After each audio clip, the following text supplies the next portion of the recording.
If I have a problem like that, there's two different ways. One thing in my particular case is I come from kind of a sub-nuclear family, which is to say I don't have a lot of familial connections. And so my wife, Anne, comes from a long extended family, so she's my resource for that. If I'm stuck with a character, we'll often talk out a scene, and I'll talk about the character motivations, and she'll bring something to light that I haven't thought of. Another thing that I do that I think is fairly effective, I like to use some drama techniques. Basically, I will pretend to be the character, and I will have someone interview me as if they're meeting me for the first time and want to know more about me in a general way, and then as if someone's a journalist interviewing someone for like a profile piece.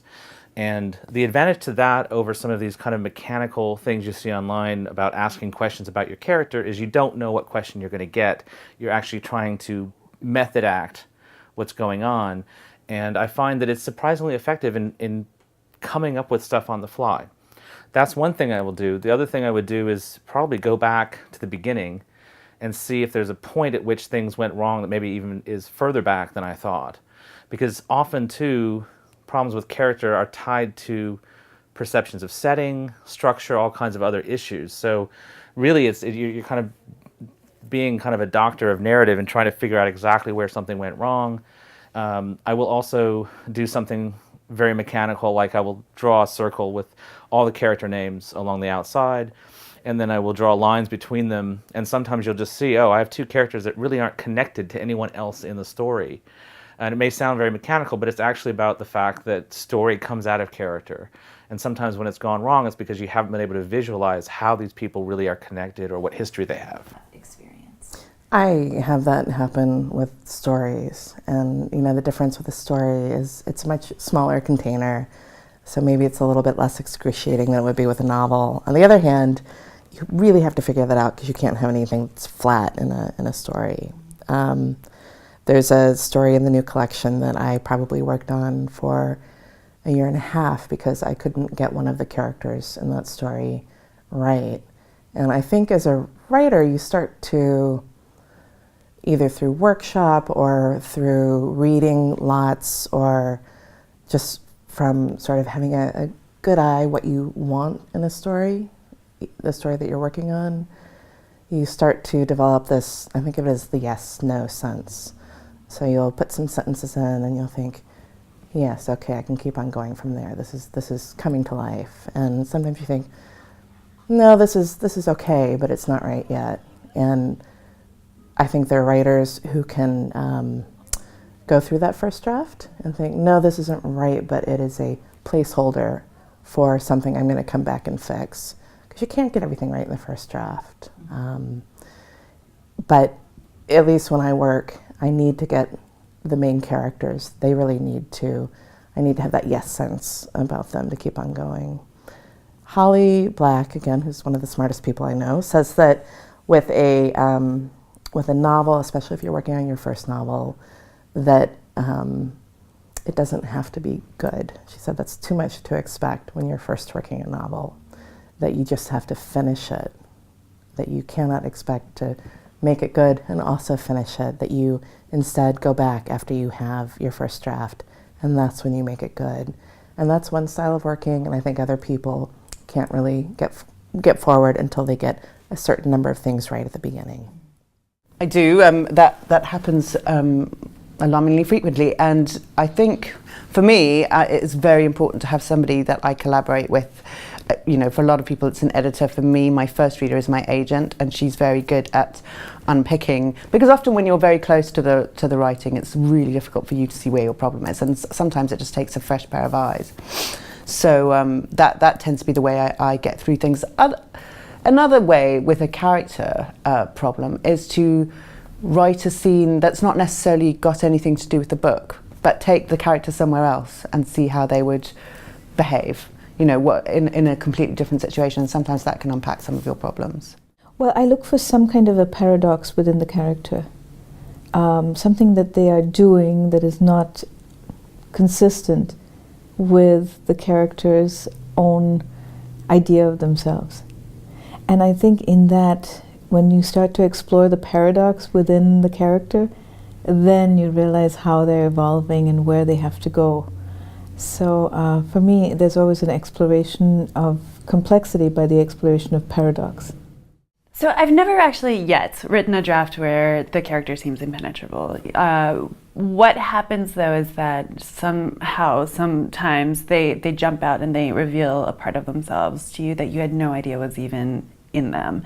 And that's really exciting. You know, that means that you have to go back and look at the rest of the work that you've already done, or think about it and rewrite. In my case, because I do a lot of writing drafts and drafts and drafts, rewrite the story or the novel toward that character the way that they have showed themselves to be in a different way. I mean, you never start a draft knowing everything about the story or about the character. It's all a process of exploration and of discovery, and that's the most beautiful part of it, you know. And so embracing that aspect of it instead of being afraid of it is a way to get from start to finish of any given draft. You're always going to hit problems, particularly within a first draft, but maybe within a second or third. And it may be about how you tell the story, or it may be how you investigate or find a character. It seems to me that that really just is a description of writing. The characters grow out of very strange soil, because at some level, particularly writing in history as I do, I will have done research to tell me quite a lot about what I think I know about a human being living then. Maybe I'll know a lot of facts about their actual life, maybe I'm making up a life, but I'll know all the things that were the pressure around them. I won't by definition know who they are till they start talking and walking. And when writers say, oh, my characters just walk away with me, you know, they just become somebody else, that's not strictly true. But once they start talking and walking, they do become themselves in some respect. And so you only actually learn partly what they're thinking when, for instance, you put them in a room with somebody thinking differently from them. So you start to inhabit more deeply the position that they feel, both emotionally and maybe in terms of their intellect or the politics or whatever they're doing. So it's not usual that a character holds me up. Normally, I will begin to know my characters pretty well. Very often it is the story more than the character that holds me up. When I hit a problem, I have two methods of dealing with it. First of all, I throw myself at the brick wall which has come up between me and the next page, until I've kind of got so much blood on my forehead that I realize that's not going to work. So I really, really try hard and break through it by the sheer effort of will. I think I should have learnt by now that that's probably not the most healthy way to do it, because almost invariably what's happening is your conscious mind is not getting you any further than it did when you last hit your head against the wall. I have now learnt that very often the thing to do is to stop, and maybe to stop for quite a dangerously long time. To let your mind lie fallow. In the early days, when I heard this advice, I thought it was ridiculous, which is sometimes lie down and go to sleep. But I have discovered that sometimes when my mind is locked, which is basically what's happened, it's like when the computer freezes. You're not going to do it just by hitting more and more keys. Sometimes you need to just turn it off and walk away from it. And I sometimes feel that just lying down, maybe sleeping or not, will just take away that sense of the machinery having glopped together, and an idea will come that way. Otherwise, I'll stop for even longer. I have been known to stop books for months and to really feel that I didn't know what I was doing. And as long as you don't panic, and you can't panic for 5 months, you'd be a basket case, then very often your fear level goes down, and when you come back, you have a clarity. But what you're asking has no easy answer, because every single person will hit a different kind of problem at a different moment, and will have to learn their own methods of how they unscramble or unlock the thing that's stopping them. I always do a lot of work building up my characters. Actually, I wrote a fact sheet on them. I know, and it's not just my main character. It's all the characters strong, not the slightest, you know, not the smallest one, but for the important characters, I always make myself a list of where did they grow up, what is the relationship to the family, where did they go to school. It's really important for me to get to know my characters. I know almost how they will look. I know if they got sister or brother. You know, I know a lot of details that never ever end up in the books, but it's very important for me that they get real. So that is the way that I start a character. And then, of course, things can happen. I never ever know a character really before I've ended the first draft of my book. And then I have to go back, you know, and switch things, because now I know she will never say that. Oh no, she will never be like that. But I don't know that for sure. And the first time I meet her on the paper, even that I actually know her in my mind. But I had a really interesting thing that goes on in one of my earlier books. I have a very, very small role. He has a very small role in one of my books. He's actually just, you know, in for having a beer just because I want somebody to sit there and have a beer. And then when I was writing, suddenly he come walking. You know, I was like, what are you doing here? And then he speak French. Like, he was not French, he was Danish. He said, oh, bonjour, monsieur. I was like, who are you?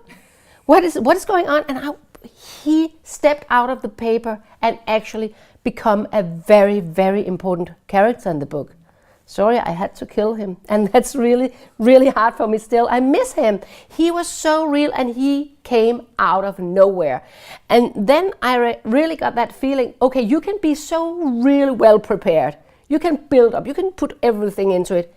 But when it really works, then they also, I say it's not always, but then they also, you know, can just step up out of the paper and be really, and I miss him. I start actually listening to Johnny Cash after I meet that character, and I still do.